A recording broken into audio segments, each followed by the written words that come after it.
Master Jet, totoo ba na bawasan ang special hardship allowance kung may mga seminar po? Salamat po sa tugon. Tama po, totoo at talagang babawasan yung matatanggap mong special hardship allowance kapag mayroong mga seminar at yung seminar nangyari or ginanap outside doon sa station po ninyo, no? Tapos even kapag nag-leave ka, bawas din po yun sa number of days na babayaran ng special hardship allowance. The idea is that kapag ang reason ng pagiging eligible ninyo sa hardship allowance ay sa hardship post, ibig sabihin may taas ang hardship index sa lugar kung saan yung station mo.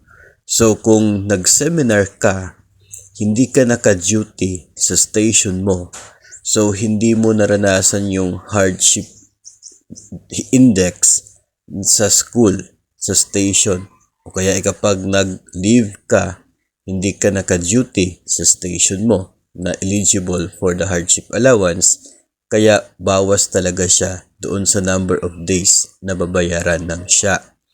Kapag ikaw naman ay eligible dahil pure multigrade yung school mo, kapag nag-seminar ka or nag-leave ka, hindi ka nagtuturo ng multigrade sa time na yon. Kaya babawasan talaga yung matatanggap mong special hardship allowance. Yung computation kasi niyan, yung 1 month na sahod ng isa pong guro na eligible sa hardship allowance, kina-consider po na mayroong 22 working days in a month.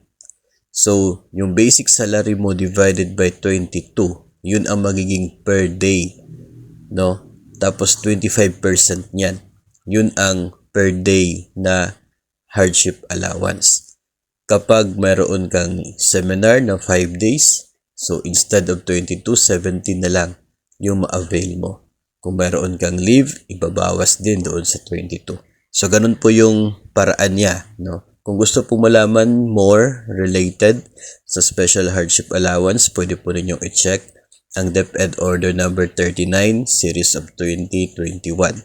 Nandoon po, no, yung listahan ng mga yung guidelines mismo ng hardship allowance, maliban na lamang doon sa hardship index na score, kasi binago po yun, no, binaba yung eligibility ng score na magiging makakatanggap sa hardship allowance. So yun po ang sagot natin sa tanong kung babawasan ba ang hardship allowance kung nasa seminar or nag-attend ng seminar ang isa pong guro.